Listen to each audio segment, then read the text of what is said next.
Golkar, ya Pak Chandra. Terima kasih pimpinan, rekan-rekan yang saya hormati, Prof. Bayu, Prof. Hipnu, dan Dr. Maradona yang kami hormati. Assalamualaikum warahmatullahi wabarakatuh. Salam sejahtera untuk kita semua. Selamat siang.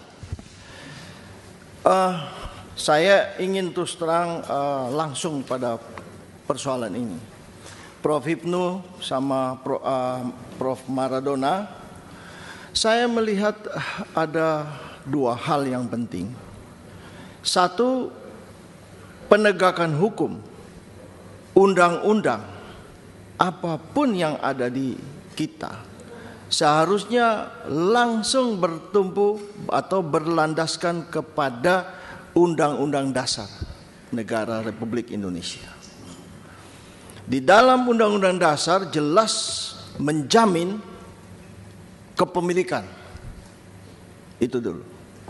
Sehingga apabila undang-undang yang dibawa kemudian itu kalau langsung kalau kita bicara non-confession based yang standar pembuktiannya beyond the reasonable doubt itu kemudian hanya probability saja, praduga saja, tentu ini kan cenderung merampas hak asasi, ya kan begitu.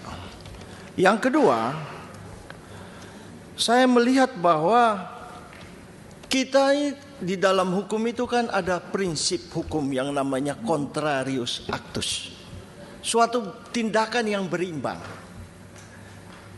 Jikalau negara menuduh seseorang merampas, mendapatkan harta benda berlebihan, tentu kan negara harus membuktikan.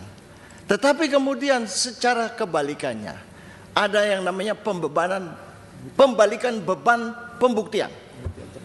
Ya, toh? Tetapi ujung muara itu kan in personam.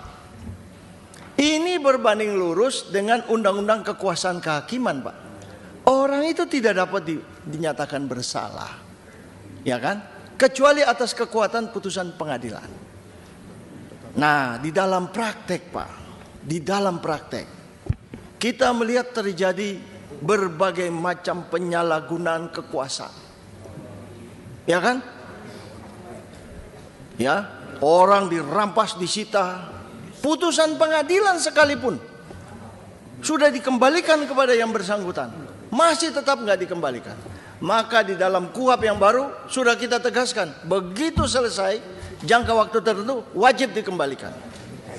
Ya, bagi saya penegakan hukum apapun yang melanggar hak asasi menurut saya tidak benar.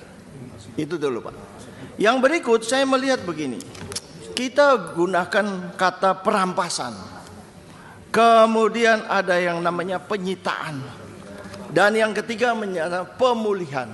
Ini kan ada gradasi tertentu, Pak. Kalau di dalam perkara pidana, ya harus didahului dengan sita dulu kan. Kalau perampasan sudah selesai vonis. Tetapi kemudian pemulihan aset,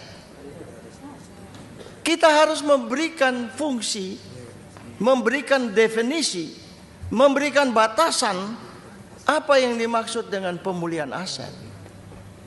Kalau saya mendengar uraian dari Pak Maradona, beliau lebih cenderung mengatakan bahwa mestinya harus ada putusan pengadilan dulu. Ya kan, Pak? Nah, kalau Bapak kebetulan hadir di sini, apa pendapatnya, Pak? Ya kan? Berikan kepada kami masukannya. Sebab begini, Pak. Saya tidak anti untuk pemulihan kerugian keuangan negara, Pak. Saya tidak anti.